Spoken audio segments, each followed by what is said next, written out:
Welcome to another episode of the Hustle Reports. My name is Peter Helms. And I'm Suki.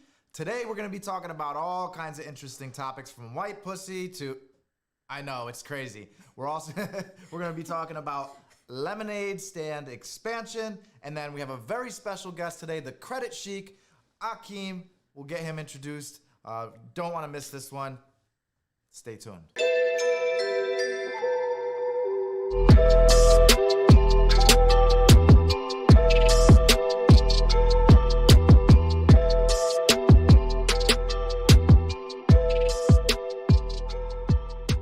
All right, welcome to the Hustle Reports. Today we're coming live from Pie Hops Restaurant, Gastropub in downtown Norwich, Connecticut. It's in the southeastern part of the state, about an hour from Boston, 3 hours from New York. Really great spot. If you're in the area visiting the casinos, either Foxwoods or Mohegan Sun, make sure you pop in.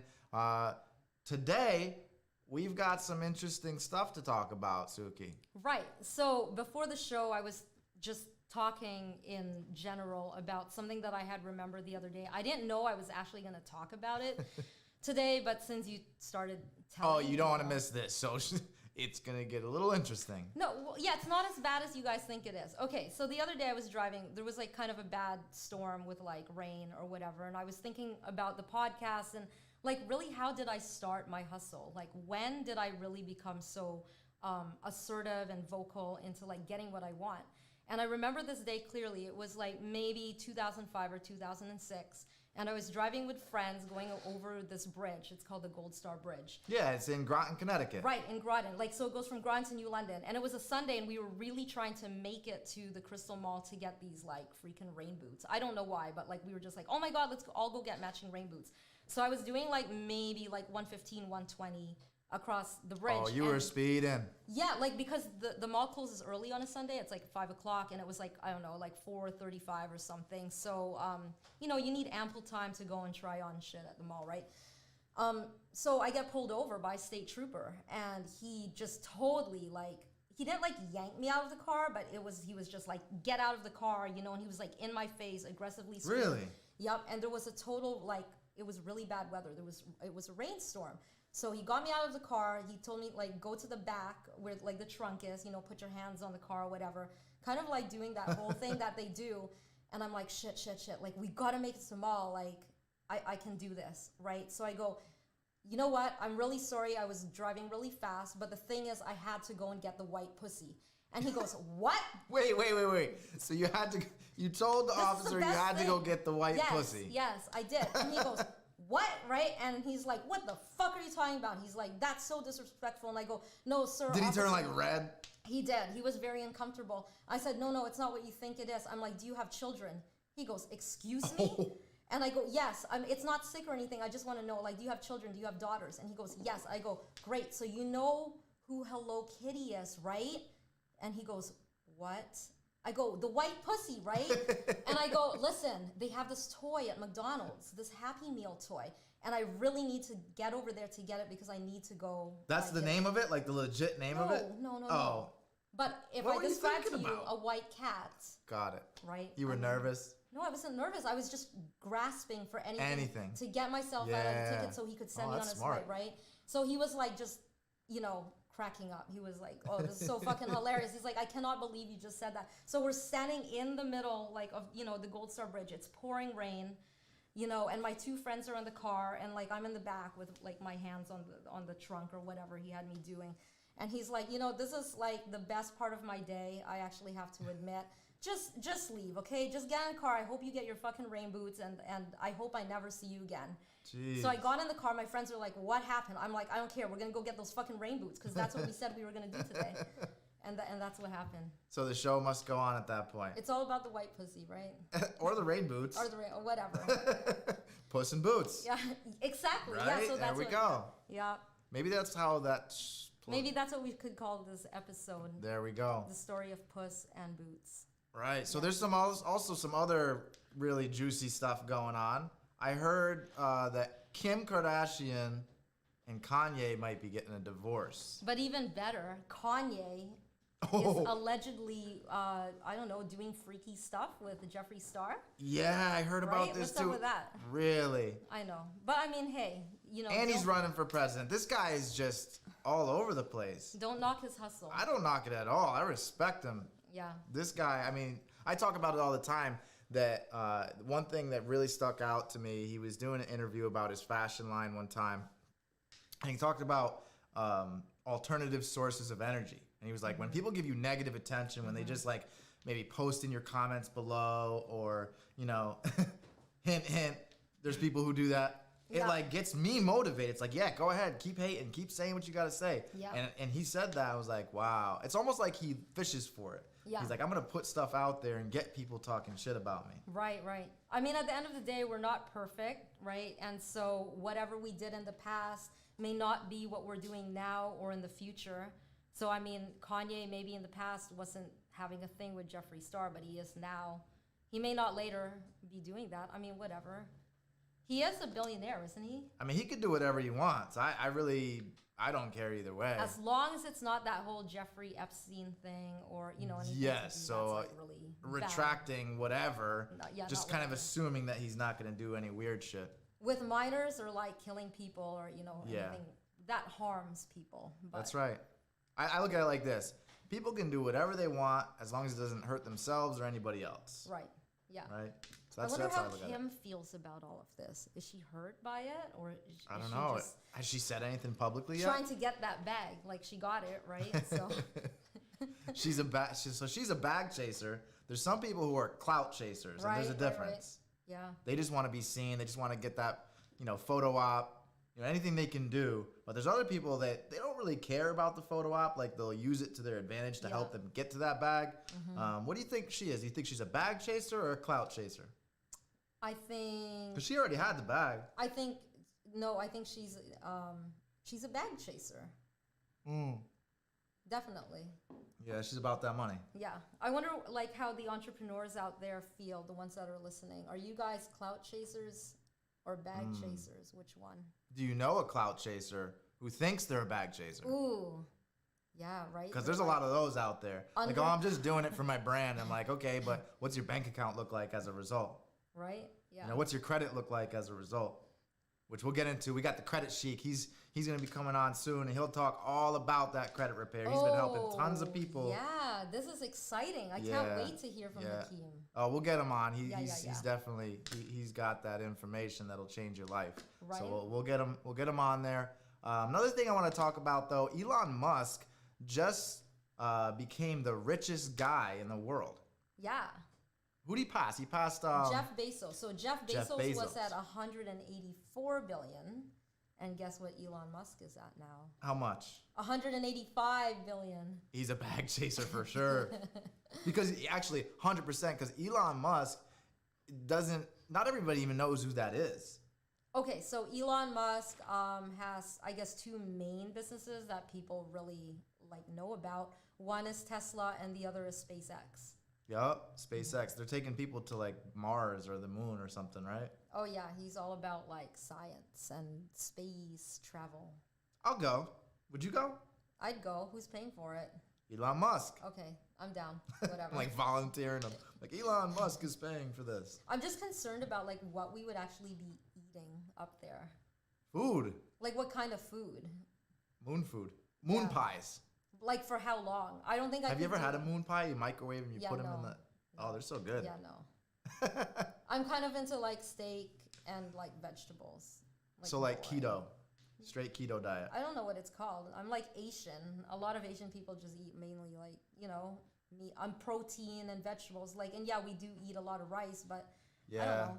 It gets kind of boring after a while. No, it's great. I like rice and meat and all that stuff. I'm kind of more carnivore. Okay. I think when I got a little bit older, I'm like, oh, I need vegetables because if I don't, then I'll like die. Yeah. I feel. No, it's true. Like you need it. Some people, I don't get it. I don't knock it. Once again, do whatever you want to do. But some people, they won't eat meat. They won't eat pork, whatever. I'm not one of those people. I really enjoy it. I feel like it's necessary for my life. But some people do it. I've tried it. So I'm I not need, just like, talking about it as if I never tried. red meat. I actually feel a difference. Yeah. Everyone's different, so you can't compare yourself. If you're like vegan and gluten free and that really works for you, then you probably have a different genetic makeup than myself. But like I get really low on like iron levels, and so the iron in red meat. Wow. Yeah.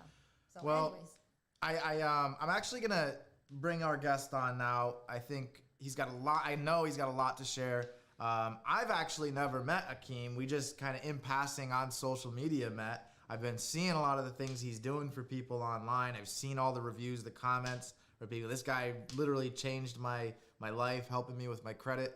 So we're gonna bring on Akeem, let him introduce himself, what he does, and all of that. Without further ado, welcome to the Hustle Reports, Akeem, aka the Credit Sheik. How are you? What's going on, guys? I'm good. Thank you for having me. We appreciate you. So tell us a little bit more about what you do and how it all got started. Well, I help people achieve excellent credit by improving or cleaning up their credit profiles. A lot of people don't know that as consumers, you have rights to accuracy of information on your credit profile. And if it's not accurate, then the credit bureaus have to update that information as long as you put them on notice of the inaccuracy. And what happens is through outdated and inaccurate information on your credit report, the algorithm that the reporting agencies use to score you according to your FICO score, which is the scoring model that all lenders use, whether it's for credit cards, car loan, a mortgage, they all use the FICO scoring model. It's different models that they use depending on whether you're applying for a credit card, a loan, or a mortgage. But what happens is as we get older and we take on more debt, it accumulates on our credit profile. And what happens is, we get so caught up in our daily lives that we forget to check on our credit reports, right? As adults, as children, we have you have a progress report in school, right? You got, your report card. As an adult, your report card is pretty much a credit report. And so when there's a lot of negative information or inaccurate information and unverifiable information, it suppresses your score no matter what you do. So I get a lot of clients that they've tried getting a secure card or a credit card and only charging it a little bit, trying to build their credit. Some people, they close accounts, they do all these different things thinking that it's gonna help their credit, and their credit score doesn't really go anywhere. But that's because they normally, about 99% of the people that I work with all have inaccurate information on their credit report, right? Really? So, now, can you get that information removed? I've heard some stuff about it. I don't know a whole lot, but can you get it removed? Yeah, so you can dispute anything on your credit report as long as if it's inaccurate, unverifiable, outdated, past the statute of limitations. You can literally simply pull up your credit report, print it off. That say it's an account that's let's just do something simple because most of the time it's personal information, right? So you may have aliases, they may have your name spelled wrong, your social security number may be off by like one digit, old addresses, outdated employment history, all this different stuff links back to old debt. And they verify. Sometimes you'll have an account that's outdated or something else is wrong. You'll dispute it and they'll verify it just based on the fact that the address matches that debt. When you took that debt and you signed for that application, you put that address up there, they use a 3-digit code that will just automatically verify it. So it's very important to update that personal information. So all you have to do is simply, you can even go online and do that type of dispute for personal information. I don't recommend disputing online like accounts and stuff like that because you waive certain rights that you have when you do it that way. Always do it in writing. You have a paper trail. If you have to go to court, you have something that you can show. They can't use plausible deniability when you have a paper trail, certified mail return receipts and things like that. But you want to update that information. All you have to do, like I said, is just print out your credit report, highlight the information that's wrong or inaccurate, send them proof that of it. So it might be your name, right? Send them a copy of your driver's license. Maybe you were married before, maybe you had a name change. They got your old name up there. You send them a copy of your ID. This information is accurate. Please update it. They have 30 days or 45 to update the information. If they don't, you can have it automatically removed or take them to court for that. Wow. You just heard a whole lot of information out there. That's why they call him the credit sheik right there. He just went into, he gave y'all a ton of really valuable information. But I want to hear more, Akeem. Tell us how you got started. What made you interested in all this? Well, actually, I didn't necessarily need like help with my credit or anything like that. I had a business, a company, and it was doing really bad. It was doing really good before. And this is another thing I may get into if we have time, but business credit. Sure. Building business credit is very important as well. If you have a small business, which I feel everybody should have a home-based business, especially now. Yeah. After COVID-19. But I lost my business, ended up back in the workforce. My credit did start kind of, tanking because I got behind on bills. Those late payments really hurt you. And what happened was I was approached by a good friend of mine about an opportunity to partner with another company, just signing people up or referring people for credit repair. So I got into that business and I learned a lot. And, eventually I stepped out on my own and I just started helping people do it myself, because with the company that I was with, the only thing we would do is we would present them with the information and stuff like that, get them on the phone, introduce them to the services and then get them signed up. So we didn't do any of the work. And I was like, I really want to know how to do this. I really want to understand how to do this because I want to help more people. And a lot of people that were around me at that time needed credit help. So when I got partnered up with that company, I automatically signed them up and I saw the results that they had. And I was just like, this is interesting. You know what I mean? You wanted to own the opportunities. It sounded like you were creating a lot of opportunities for them, but once you passed it off, you didn't really get the true benefit. Right. Yeah. Exactly. Interesting. So, what was the business you had before? I was into I had a home improvement company, a painting company. Okay. So my partner, he had a background in painting, so he would get the guys and go out and estimate the jobs. I would find the jobs online, get in contact with the customer, do the the purchase. I did mostly all the back end stuff, right, the administrative stuff, and he did all the labor intensive stuff. I did ended up getting into the labor side where I was on sites, painting and Got to do what you got to do. Yeah, I had to do what I had to do, man. So.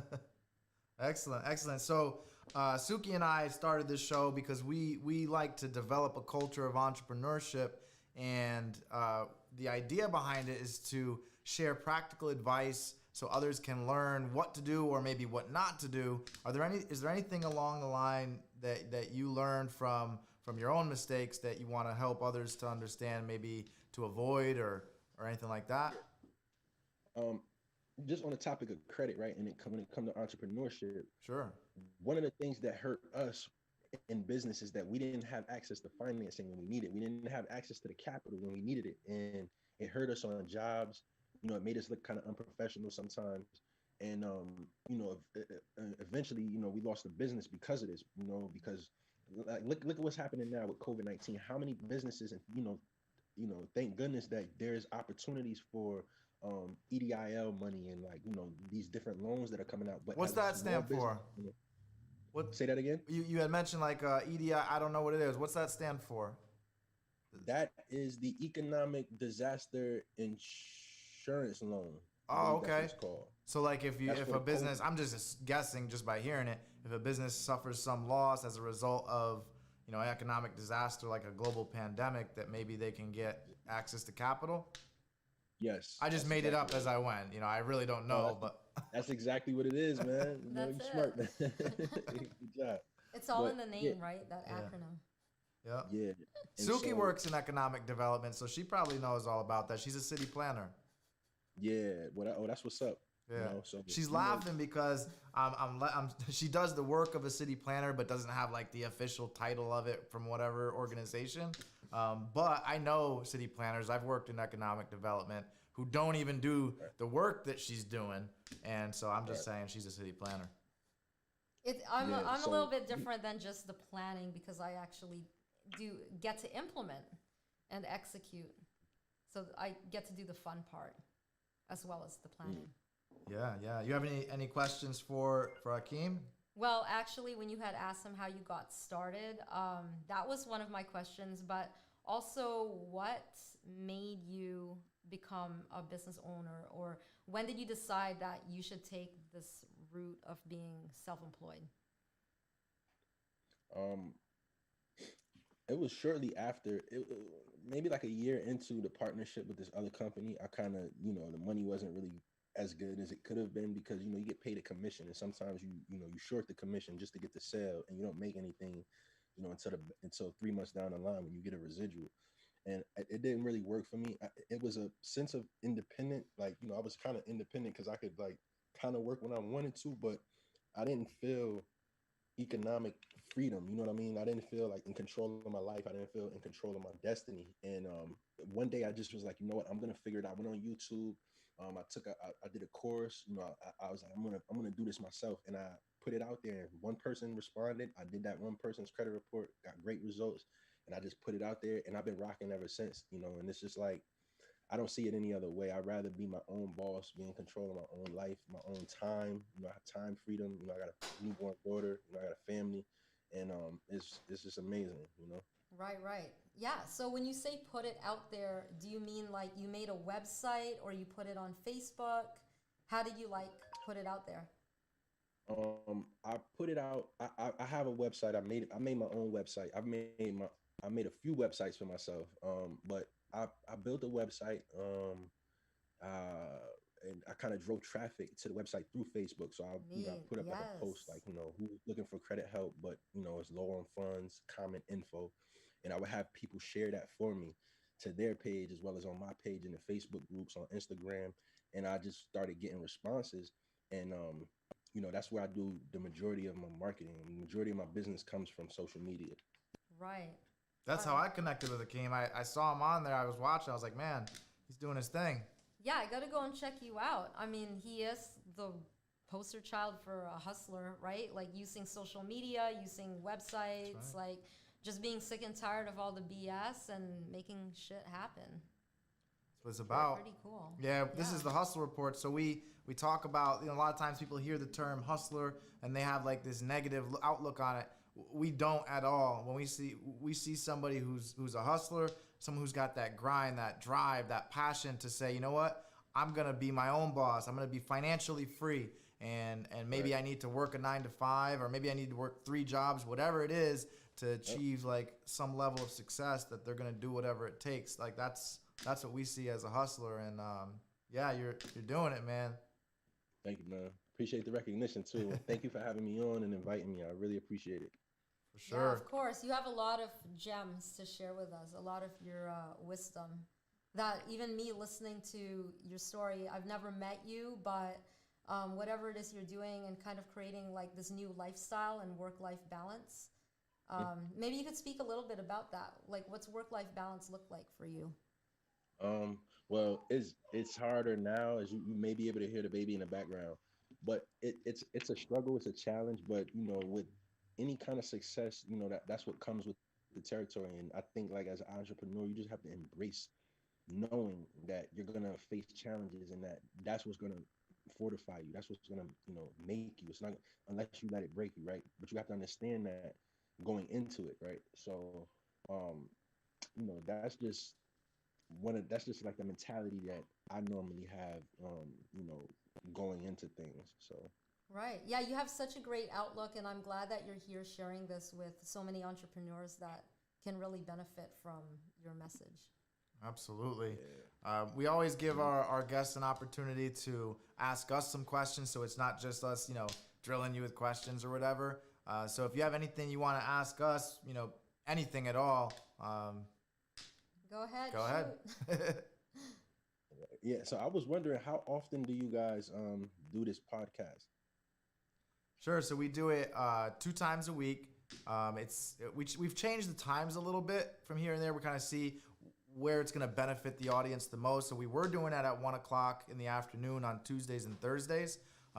It goes out on Facebook to a page called The Hustle Reports, It also can be found on Apple iTunes. Yep, Apple iTunes, Spotify. We have a website just about complete, so you can also go up there and check out all the past episodes.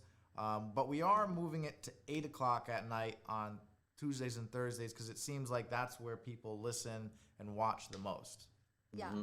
A lot of viewers have said, like, just it's better for them. It's a better time. Yeah. Right. Tuesdays and Thursdays at 8. Yeah. Yeah. Yep. Okay. And how did you guys get started with the podcast? Like, what was the inspiration? Like, what was the process? You know, you're gonna have to answer this one, Mr. Know-It-All over here. Well, to be honest with you, I've been in marketing for about 10 years at this point. I've built a successful digital marketing company, and I've also started a couple media companies. And along the way, I've just been paying attention to how people are consuming content and what the trends look like. And podcasting is really on the rise. And so I was like, I want to get a message that's going to add value to as many people as possible. And that's why we chose the medium of podcasting. Now, as far as distribution of that content, we just want to get it out on the internet. It just so happens to be that social media is the internet, right? Like that's as Gary Vaynerchuk calls it, the current state of the internet is social media. So that's why we get it out here. And really why we do what we do is probably more important than what we do. We want to develop a culture of entrepreneurship so people can achieve financial freedom for themselves and take whatever that dream, that vision, that idea they have and just bring it to fruition. So we try our best to bring on some practical advice through our guests and our own experience that hopefully people go and take this information and do something with it. Right. Well, that's awesome, man. That's awesome. I think it's a wonderful platform. It's a great platform for people like myself and other entrepreneurs to be able to come up here and, give a little portion about what it is that they do and how that, how they can help. So I feel like it's definitely necessary, and I really appreciate you guys. Yeah, it's great to have you on. I was looking forward to it. I didn't think we were going to make it happen at first, but I know you're a busy guy, and I was like, well, hopefully another time, but you made it. So once again, thank you very much. It's an honor and a privilege to have you on. Looking forward to continuing the conversation offline. Someday maybe we'll grab a coffee or some food or something. Sounds good, man. Sounds good. All right. Thanks, Akeem. Take care, Akeem. You're welcome. Take care, guys. Bye. I know.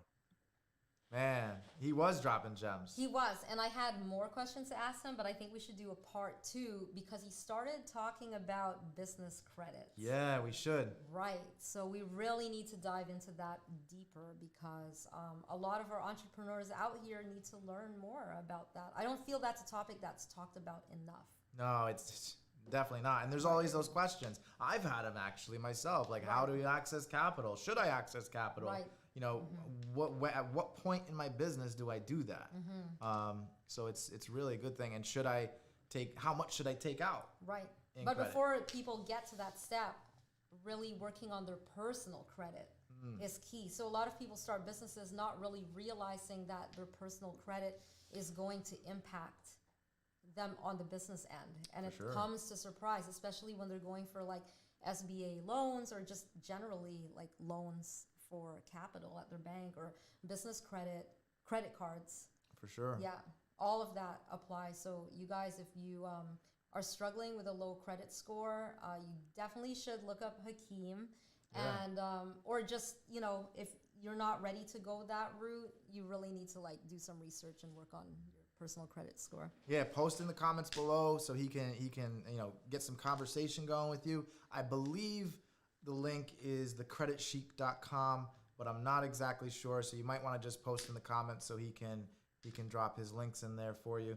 But great guest. I'd like to have him on again, maybe even on a regular basis. Right. Yeah. Because that could add value. As entrepreneurs start growing into success or like scalability and growth, which we're going to talk a little bit about that, they're going to need to learn more about like their business score and how they can leverage that. 100%. So you're tuning in to the Hustle Reports. Today we're going to actually get into the topic of lemonade stand expansion. I know you guys might be wondering what that even means and how that ties into a hustle, but we'll give it to you first here on the Hustle Reports. Big shout out first to our location here, Pie Hops Restaurant. We're a studio that's located right above it on 80 Broadway in Norwich, Connecticut. So it's actually said as Norwich, Connecticut, the Rose City. Great community. We're developing some content here that hopefully brings value to you and helps to inspire you and educate you and taking your ideas to the next level. So without further ado, let's get into it, Suki. All right, so lemonade stand expansion. What is it? Why does it matter? Yeah, I mean, has anyone ever had a lemonade stand? I have. Have you? I can't say I had my own, but I definitely sat on one before. Oh, you sat on one before? Yeah. And what do you think? How'd that go for you? We made some money. How old were you? 8, 9. Okay. Whose stand was it? So it was my neighbor's stand, and she was out there, and we used to play all the time. Mm-hmm. And I remember going over to her stand, and I wanted some lemonade is all I wanted. But next thing you know, me, just who I am in my DNA, I started like going up and flagging cars down and saying, "Hey, come get your lemonade." Next thing you know, she was getting some lemonade. Right. And she was like the sweet one saying, "Hi, thank you for coming. Here's the lemonade." And I was like the one like, "Come get your lemonade. Come get it." 8 years old. Oh yeah. Okay. Cool. Nice. Yeah. So my experience is that I grew up for a time across the street from a place called the Pacific National Exhibition, which is like the Big E. It's like a big fair.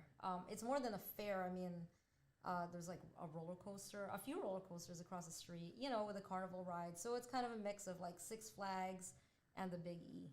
Okay. Right. So imagine the traffic in the summer for like 8 weeks in the summer. The foot traffic, right, of people who would like park on our street, and then with hordes of like families and like teenagers, and they're all hot and thirsty, even like leaving the park. So my sister and I thought, oh my God, we could like make money and have a lemonade stand. And this was in the 90s. I must have been like 7 or 8 years old. She must have been about like 10 or 11.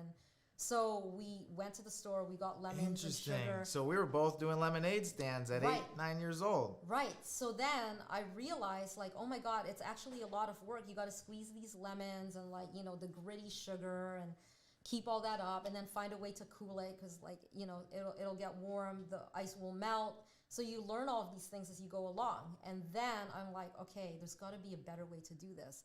So I discovered this huge canister of powdered Kool-Aid. Yeah, like Country Time Kool-Aid. Right.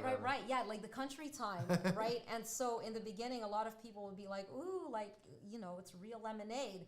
And then when we switched over to that, I still kept it at the same price, but I lowered the cost of, creating the product. So sometimes people would get a little leery and they're like, what happened to the lemons? And at like 7 years old, you think on the spot without thinking. I'm like, oh, we strained them. We didn't put them in there because it's just like, with a pitcher, it's like hard to pour and like, and there's seeds. So I'm like, oh, we strained all of that. Yeah, like definitely these are real lemon. Fresh squeezed lemonade. I'm like, whatever. I'm never going to see these people again. They're going to the fair. Like, who cares? There's like hundreds of people. Yeah. I mean, it's working for the company who's selling the powdered lemonade, so people buy it. So yeah, after like I convinced them that there were real lemons, they're like, oh, okay, cool, thanks. And then I would just be like, oh, you want more ice in that? Because I felt like the ice would kind of cut the fake, taste of the powdered lemonade, and they wouldn't notice. So that's pretty awesome. That drive, that hustle. To be able to like do something like that, especially at a young age. But what about the person who's maybe not young and they're actually trying to build a business under this lemonade stand model? Right. So, at that age, I'm just like, oh God, if I don't sit here and like receive these customers and do this work, the second that I leave the stand, I'm not going to make any money. Right. So I got to figure out like what to do to still make that money, but not be here. Right. Right. So then you ask a friend or a sister and you say, I'm going to go, whatever. Because I have 3 sisters. So the younger sister, at the time, she was like really young. But when we started doing it later, at like 10, when I was 10 or 12, she was like 3 or 4. Yeah. Or 5. And I would make her sit out there and I'd go inside in the air conditioning and just tell her like, oh, I got to use the bathroom, or I got to go get more cups. I would actually time it. The first round, I'd bring out like, just a stack of like a few cups, knowing that within like 15 minutes, all of those cups would be gone. Yeah. So I'd make an excuse to go back in. So then I felt like I was like upper management, right? Right. Because I didn't have to be there. I could go do other things. Got it. So I feel like in that mindset, I mean, first of all, don't trick people into like telling them like there's a few things that you shouldn't do when you grow and scale your business. Like definitely don't lie about like the ingredients in a product. Right. So how can a person? So what are some businesses that are operating under a lemonade stand model today?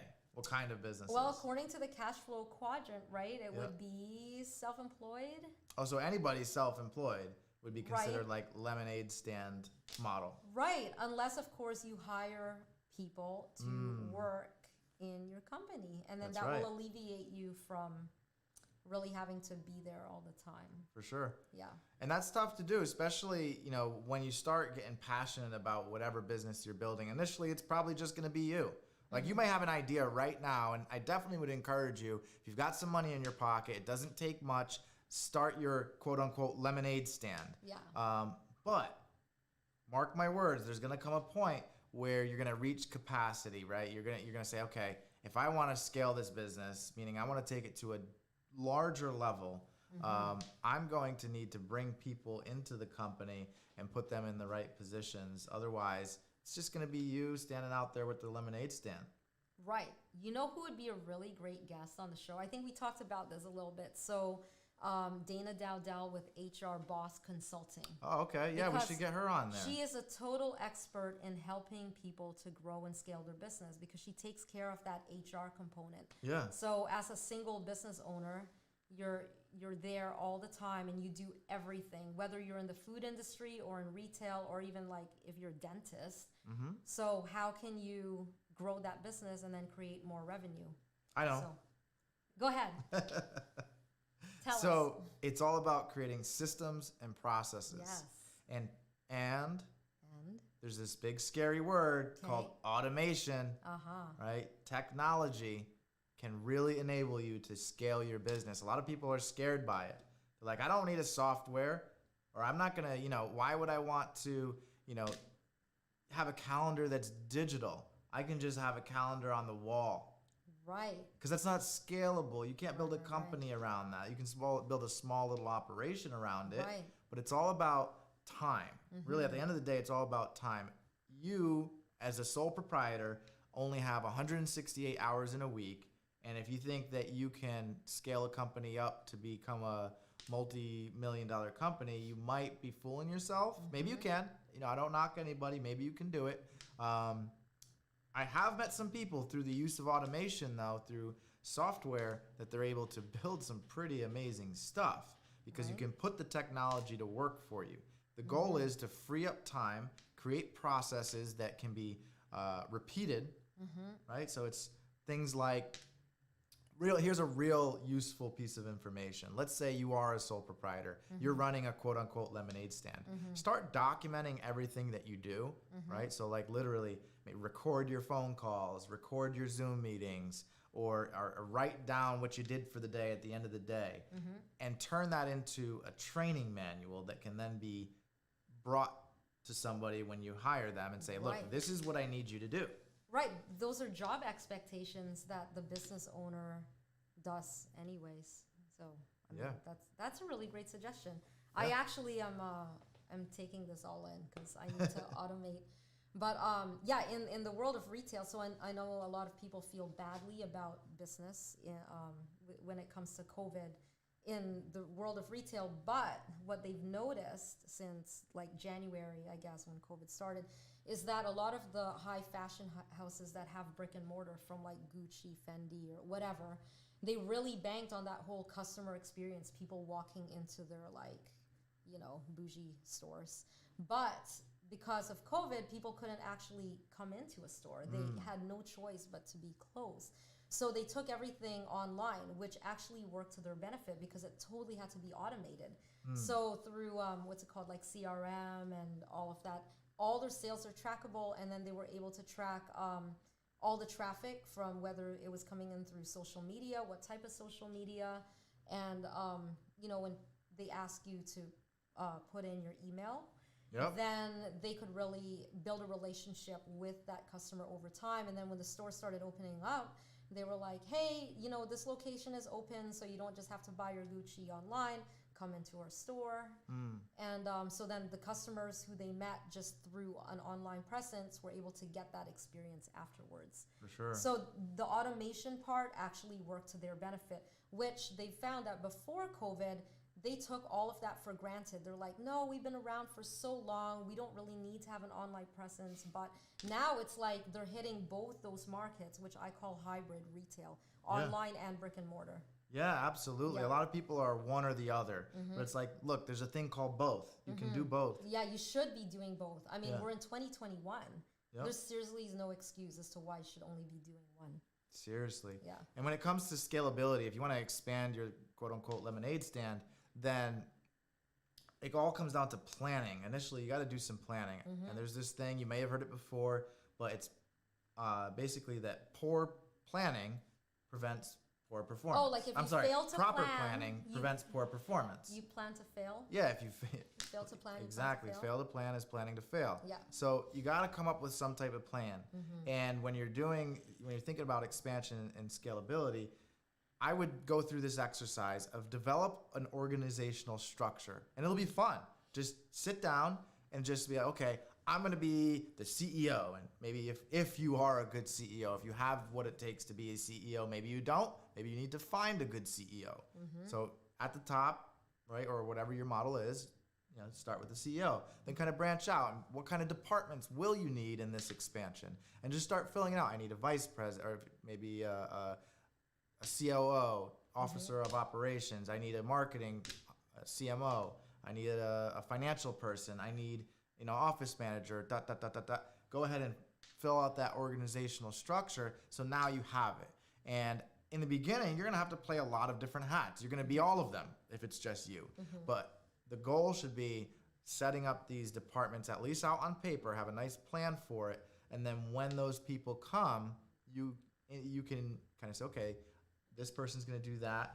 Clearly define roles and responsibilities. That's also important in scalability. Everybody needs to know what their role is, what they're supposed to do, etc. That's another thing you can do to plan to expand your lemonade stand. So there's a lot. I can go on. I'm not going to take up the whole show. But. Right. So if you already were operating a lemonade stand, and I think anyone who's in business, whether you're like highly successful or not, you know what that's like. You know what your day one looked like, right? So that day one, when you started your business or whatever, whether it was babysitting or like really doing a lemonade stand, you did everything. You did everything from, like you said, flagging the people down to, like for me, actually making the lemonade, going to the store, like sitting there, taking people's money, trying to promote and the product itself, answering all those questions. So those are actually several different tasks. Yeah, it's a lot. Then there's days, look, I know that I'm putting on a different hat. Like today I'm the operations manager hat. Today I'm the accountant hat, right? Today I'm the sales person. So it's like when you're an entrepreneur, if you're an entrepreneur, some people are wantrepreneurs, and that's a thing. Yeah. I don't mean to knock people, but you need to just understand you may not be an entrepreneur. Right. But if you are, be prepared to wear a lot of different hats in the beginning. Right. Yeah, so it's kind of funny when people call Global City Norwich. I don't know if you guys know, but I am the Global City Norwich liaison for NCDC, Norwich Community Development Corporation. It's a program where we put on like events and bring culture and revitalization to the downtown area in the city of Norwich. So when we have all these like large scale events and festivals and bring thousands of people into downtown, people call in and they're like, hey, you know, your staff, or like, can I speak to someone on your staff about this, about the production piece?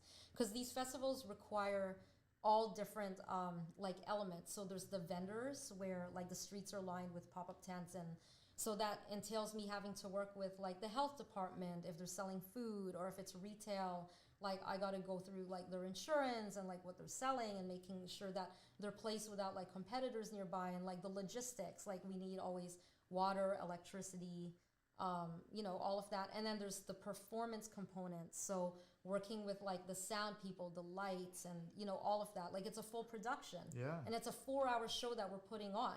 So all these performances, they all need to be timed. All their music needs to be like queued up.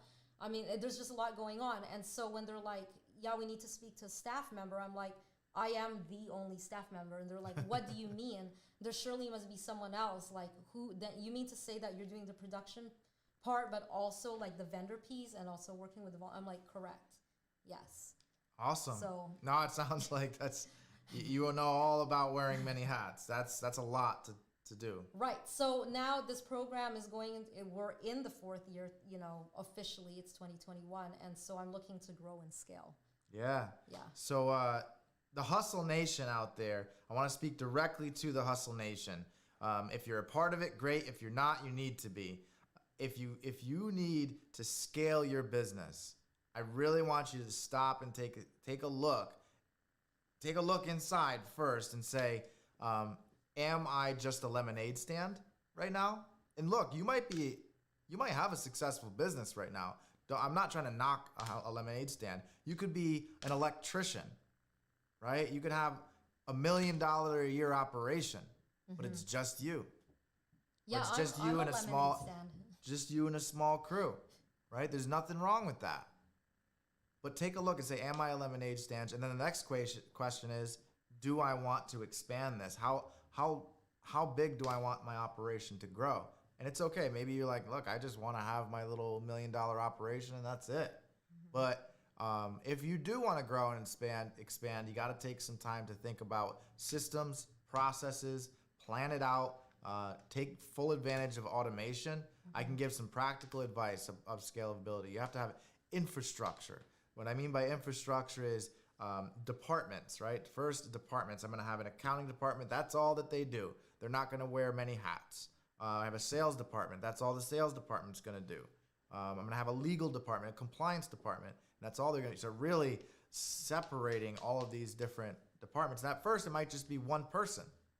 One person. That's enough to start a department. And then you can grow from there, little by little. Another thing when I talk about infrastructure is data. Data infrastructure is huge in growing a business. There's a lot of different ways to do that out there. What I always recommend, at least to the small business, is Microsoft Office 365. You'll get the best value for it. Just go on their website, go to office.com and download. There's a lot of different tiers, different packages. Download Office 365. You'll have a full suite of products there. And I'm not getting any benefit from this. They're not a sponsor, but I know the value in building a corporation on a platform like Microsoft, right? There's the largest companies out there. They build it on that platform. So you'll have a full suite of products to manage your data. And that's data infrastructure you have to think about as well. IT department. Look, you cannot put a price on a good IT department, because when you start to grow and expand, things can start to fall apart very quickly. And if you don't have a problem solver, which is what IT departments do, they solve problems, it could be the end of your business. So all those things, I just want to throw that out there to the Hustle Nation, some practical information that you can use for free. Absolutely. Yeah, and so Microsoft 360, right? Yeah. I know a lot of people are using Google Docs or like Outlook or whatever. So maybe you could like talk a little bit about why you use Microsoft. So that's another one. So it's a matter of preference. I'm not gonna knock. There's G Suite. So Google has a very similar product line and a very similar data infrastructure called G Suite. That's from Google. You'll have Gmail, you'll have Google Docs, Google Sheets, you also have Google Drive, all of these other products. You can't do as much with it, so there's a limitation with it. Right. Especially with Sheets. Yeah, with Sheets, there's limitations. Yeah. But nonetheless, it'll do the job. It'll get it done. Right. So that's another option. I know within the school systems that they're teaching kids, like a lot of the schools are using Google Docs. Yep. Yeah, you have to go into a separate class to learn how to use Outlook or the Microsoft 360. Yeah, it's a little bit more advanced, I'd say. It's a little bit more based on your goals, based on what you need. And it's also one of those things that's like, for different departments, you can use different things, right? We were having this conversation the other day. You have the Macintosh people and you have the PC people. Both are really useful platforms. One, usually creative design folks, they like to use Apple because it's just the interface. It's a graphical interface, and a lot of the softwares they work really well in the creative department. They're more compatible. Yeah. For the business development side, however, you're gonna find that there's and since we're talking about scalability, you're gonna find that PC and Microsoft products are a little bit more scalable. Right. I feel like you need both. If you are a creative type of person. That's a great way to put it. Both. No, you really do, right? I mean, I use both definitely, and I have my reasons. So, yeah, I mean, I can't do something just on like an Apple product. I really need like, I don't know what you call it, like the regular computer. Everything but Apple. Yeah. Yeah, I'm all for it, right? Both. I'm one of these people to using both. And really, I heard someone say it one time that in the Western world, which is United States and all of this, North America, we're very either or, right? Yeah, we think one or the other most of the time. But in the Eastern world, right, Asia and all of this, they're very both and. Right. That's the way they think. Whatever gets to the goal, just do it. That's right. Yeah, just get over it. Yeah. It's like the whole yin and yang concept, right? Like, yeah. And you can apply that in business. There's a reason why like Steve Jobs took a trip over to the East. Some of the best business leaders, they go over to the Eastern world so they get a different way of thinking and then apply that to their business. Right. So the biggest takeaway from what you're saying is to like have balance in your life, right? Like 100%. Whether it's through tech or I don't know, something else. 100%. Yeah, your business decisions, don't be afraid to try things. And as far as lemonade stand expansion, there's nothing wrong with just staying where you're at. There's nothing wrong. As Lexi puts it, what'd she say? She said it yesterday. There's an ass for every seat. Yeah, that's right. And there's nothing wrong with that. Right. But I think a lot of people in business, it's that growth mindset. They want more. They really want to challenge like their life, like whatever it is they're doing. It doesn't really have anything to do with like making more money. Money is the end result of all the efforts you put in. So if you are a forward thinking type of person, of course, naturally, you're just going to want to do more because the more that you do, the more people you can help. And that's the whole point of business. It's to solve a problem. That's right. Right? That's right. So for me, like what I do with whether it's the retail business or Global City, if I could expand that, then I could reach more people and help more people. And all I have to say is thank God for all the volunteers and everybody that's helped along the way. Because if it weren't for people that felt so passionate about what the program is all about and like what our mission is, we would not have been able to go into a fourth year. So super grateful for all those people that just have a huge heart, big love for the city, for economic development, and the Chelsea Groton Foundation, seriously. For shout out to them. Happen. Yeah. Sounds like they're really helping, and it was we should get someone on there who, I don't know if there's any entrepreneurs in that organization, but I know financial institutions sometimes tend to not be very entrepreneurial, but that's okay. There's an ask for every seat. Right. There's definitely a huge purpose for financial institutions. Right. They kind of provide the infrastructure, on a macro level to allow it all to take place. Right. But if there's anybody in that organization who is entrepreneurial, we'd love to have them on. Right. Yeah. And all the changes that you're seeing here in the city, even if they can't come on, now, like in the near future, you guys can be witness to everything that they stand behind. Sure. Now, when you talk about the city, you're talking about Norwich? Norwich, yeah. Norwich, Connecticut. Yeah, Norwich, Connecticut. Because I just know a lot of the people out there, they have no idea what Norwich is. Right. I think you guys should Google it. Yeah, Google it. Check it out. It's a nice city. I always talk about this. It's in southeastern Connecticut. Right. You definitely should check it out. Yeah. But we have people tuning in all over. Right. All over the world. So use this as an example, right? So over here, it's a small city of 41,000 people. So if we can make change and create this big impact, so can you wherever you are. Yeah, absolutely. It's true. Yeah. We actually have inspired other people across the state and across the nation. I'm part of like this, I guess you could say like a community forum kind of, but it's like more an organization that has to do with economic development, and it's all across the country. So it's this network of... What's it called? Welcoming America. Welcoming America. Yeah. And then there's a few other groups that are like stem off from that. So we have Zoom meetings, and we're in contact with people from Detroit, Miami, New York, Bridgeport, Connecticut, Rhode Island.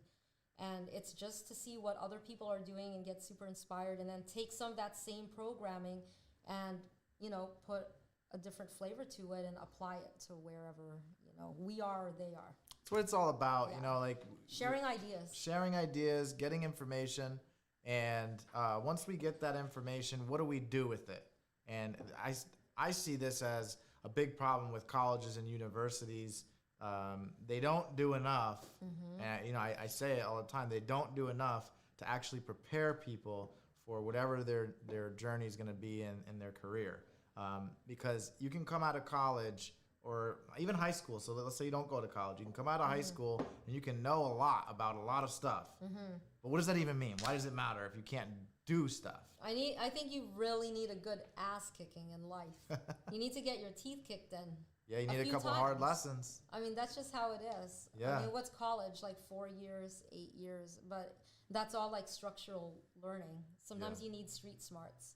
Yeah, street smarts can go a long way, but it's both, right? It's both. It really the person who has street smarts and that formal education can be...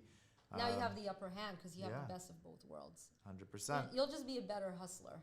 I would say, though, this is what I would say. You don't need to waste all of that money. If you're going into business, you don't need to waste all of that money spending 50 grand a year, or even, look, if you're going to a smaller scale place, like 8 grand a year, why don't you pay that, or 8 grand a semester, why don't you pay that to a successful business leader and to just shadow them around, and you'll learn a lot more. Right. Unless you want that piece of paper for that clout. It means nothing. You're not really chasing the bag, right? No, clout. That's a clout chaser. I'm serious, man. I see somebody with an MBA, I'm like, great. What does that mean? Unless, of course, you know, they put their money where their mouth is and really make shit happen. Yeah, I've met plenty of people who, like, at the restaurant, they're waiting tables, and there's nothing wrong with that. Yeah. But they spent all this time and money going to college for this fancy degree, and they're not even applying it. Right. That's if they're complaining about it. If they're like, no, I went through, I got a degree, I got an MBA, and I'm happy, and I just love working, serving pizza and beer or whatever it is. Yeah. And they're totally fine with that. I've met plenty of people, and they're like, yeah, I went to college for 8 years, and it's not my thing. For sure. I'm just happy doing this. Awesome. Well, look, this was a great episode. I feel like we provided some real practical advice to you guys. Yeah. I hope you enjoyed it. Look, join the Hustle Nation. Like and share. I want to say this one more time. I said it on the last episode. I'm giving away $500. $500. Yeah. I'm giving it away. All you got to do is give our Facebook page a like, and then comment in the notes below. I'm sorry, write in the notes below, I did it. That's all you got to do. And someone is going to win $500. That will also kind of bring you into the Hustle Nation, because we want to help bring your ideas to the next level. So the more that they like and share, will that increase their chances of winning? No. But they should like and share it, because it's good. If you find something valuable, you don't want to keep it all to yourself. Right? You want to share it with the world. Spread the love. Share with the world. Yeah. Do something good for once. We definitely appreciate it. Yeah, we definitely Thank you guys for all your support. Thank you. Make sure to check us out on Apple iTunes and Spotify. Also, you can find us on The Hustle Reports on Facebook, and we also have an Instagram at The Hustle Reports. So make sure you check out those platforms, and we're going to have a lot more content coming your way. Appreciate you big time, and thank you, Suki, because without you, I would just be up here yammering at the mouth. No comment. All right, take care. The best is yet to come, my friends. Thanks, guys. See you next time.